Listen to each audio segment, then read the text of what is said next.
Mr. Speaker, for property recovery. I don't want to go into details as to the name of the person, but so far, there have been one property recovery order application made, Mr. Speaker. So we have been able, Mr. Speaker, to utilize this Proceeds of Crime Act several times.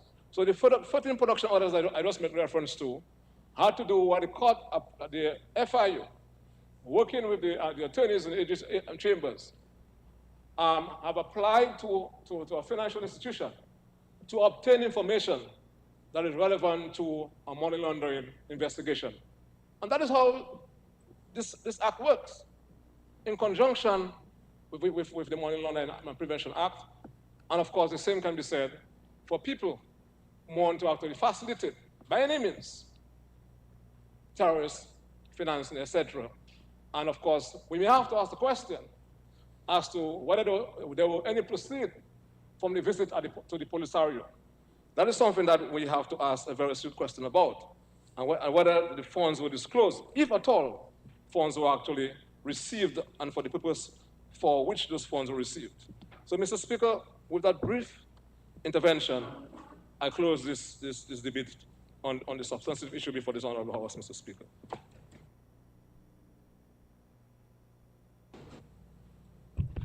This concludes the debate. It has been moved and seconded that the bill shortly entitled Proceeds of Crime Amendment Act 2022 be read a second time. Those in favor? Aye. Those against? The ayes have it. The bill will now be read a second time.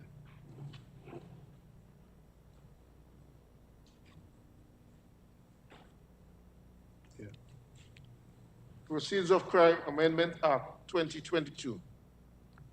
The bill now stands committed to a committee of the whole House to be considered clause by clause.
And I have to report that the bill shortly entitled Proceeds of Crime Amendment Act 2022 passed the committee stage without amendment. The question is that the report of the committee on the bill be adopted. Those in favor? Aye. Those against? The ayes have it. Honorable Minister, yes. Mr. Speaker, I move that the bill shortly entitled Proceeds of Crime Prevention Act of 2022 be read a third time and pass. Seconded, Mr. Speaker. It has been moved and seconded that the bill shortly entitled Proceeds of Crime Amendment Act 2022 be read a third time and passed. Those in favor? Aye. Those against? The ayes have it. Proceeds of Crime Amendment Act 2022. The bill has been read a third time and passed accordingly.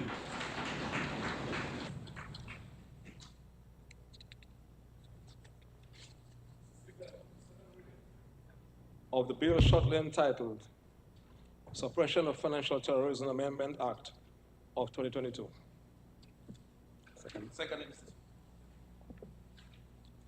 Mr. Speaker,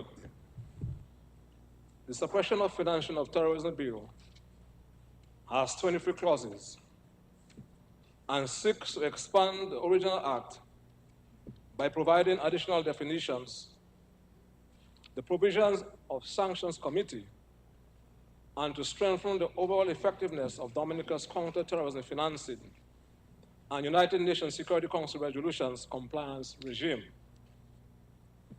Mr. Speaker, by Clause 3, the amendment seeks to add 11 new definitions to the scope of the Act and to cover a number of concepts which are largely due to amendments in relation to the Eastern Caribbean Central Bank Security Regulatory Commission and the United Nations Security Council resolutions.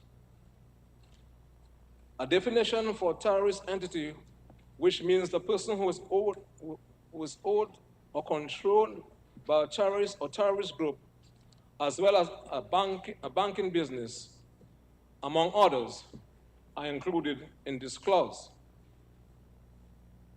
Clause 4 amends subsection 4.3 of the Act to expressly criminalize the financing of travel to a state other than the individual states of residence or nationality for the purpose of perpetrating, planning, or the preparation of or participation in terrorist acts or providing for or receiving of terrorist training.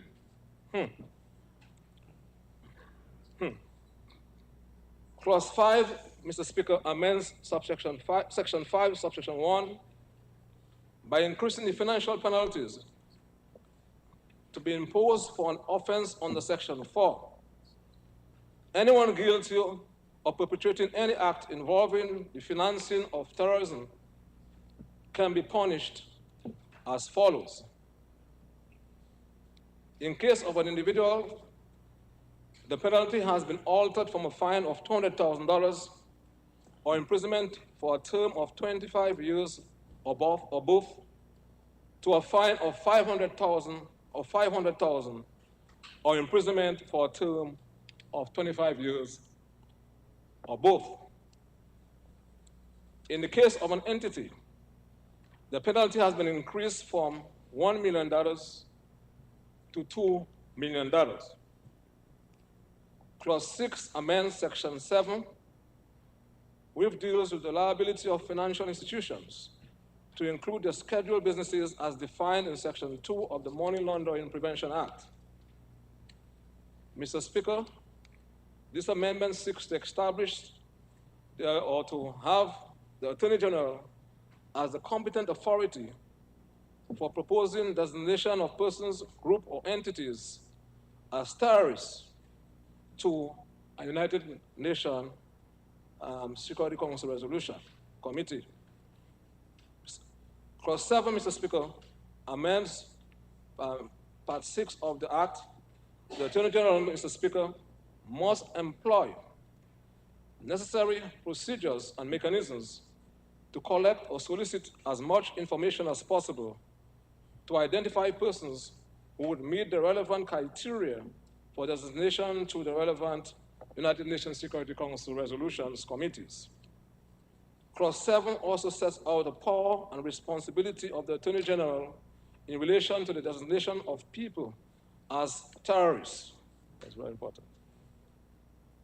These amendments, Mr. Speaker, are linked to the criterion of the recommendation 6 of the Financial Action Task Force 40 recommendation, which deal with the application of targeted financial sanctions on persons and entities designated as terrorists.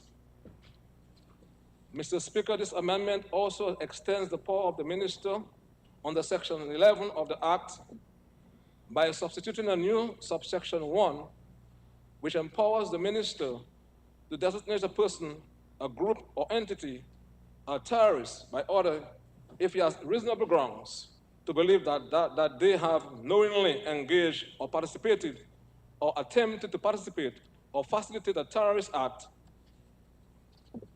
is owned or controlled directly or indirectly by a terrorist person or group, or is knowingly acting on behalf or on direction or in association with a terrorist person or group.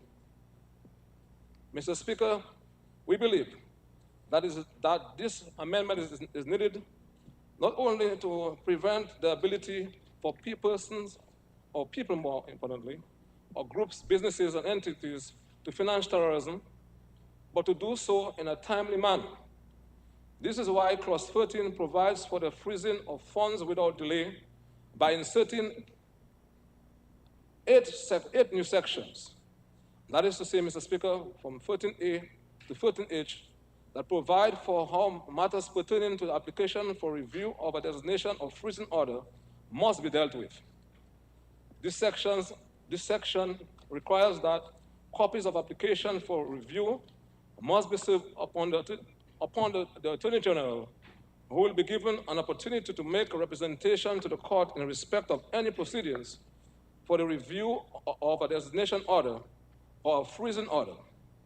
This clause, Mr. Speaker, further prohibits the making of funds or assets available for benefit of a designated entity or person. It also places a duty on financial institutions and scheduled businesses to notify the Attorney General, the Financial Intelligence Unit, and the Financial Services Unit of any action taken to prohibit the dealing in funds, assets, or other economic resources. A person, group, or entity that who has been designated a terrorist or a terrorist group can be removed from the United Nations sanction list upon application of the Attorney General under Clause 13E. A sanctions committee to be appointed by the minister is established by Clause 13F. The sanction committee, Mr. Speaker, will consist of representatives from a wide cross-section, including the Financial Services Unit, the Financial Intelligence Unit, the Police Force, Customs, Inland Revenue, the chambers of the Attorney General, and any other relevant government or statutory body under Section 13F, subsection 1.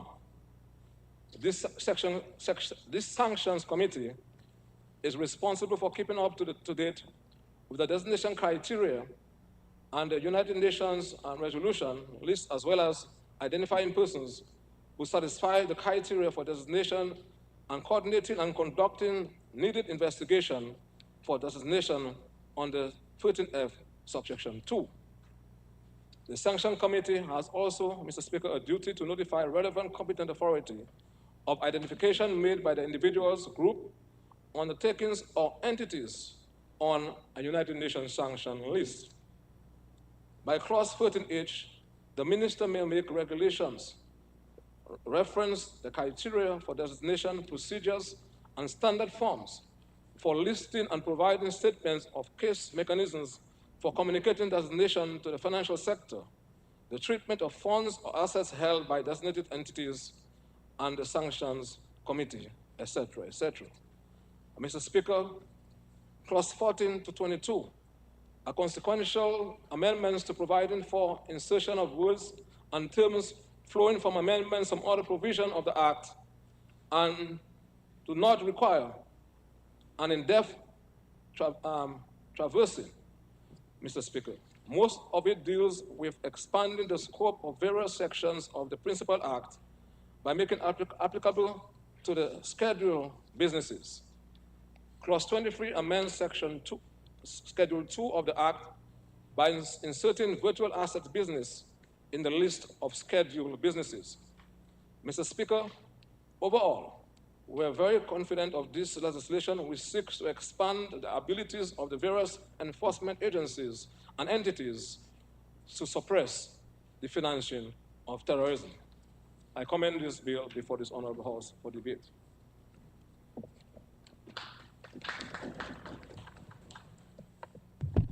The bill is before the House for debate.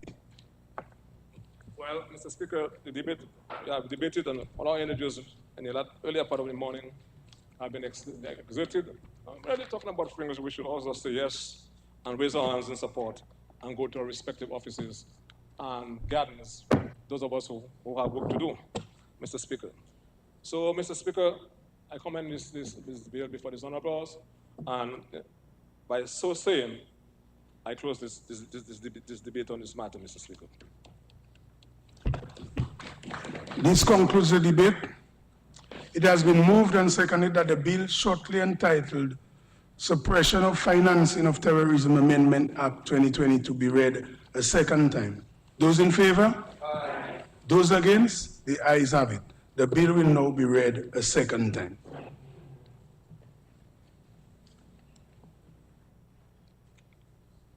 Yes. Suppression of suppression of the Financing of Terrorism Amendment Act 2022. The bill now stands committed to a committee of the whole House to be considered clause by clause.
House resumes, and I have to report that the bill shortly entitled Suppression of Financing of Terrorism Amendment Act 2022 passed the committee stage without amendment.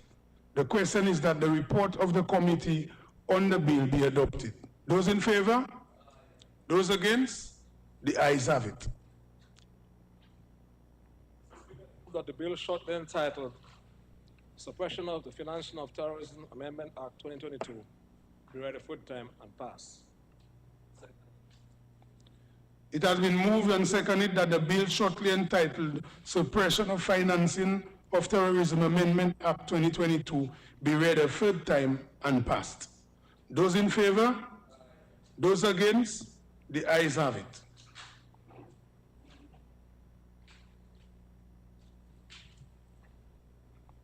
Suppression of the Financing of Terrorism Amendment Act 2022. The bill has been read a third time and passed accordingly.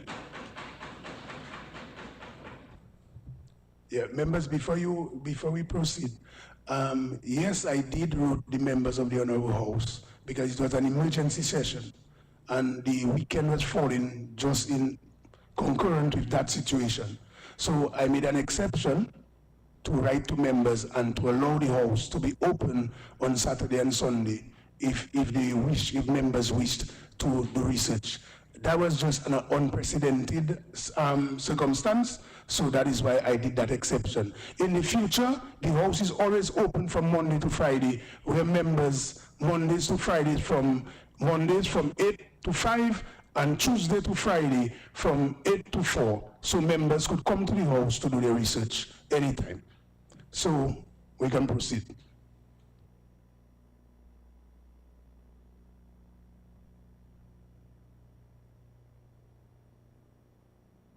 Seconded, Mr. Speaker.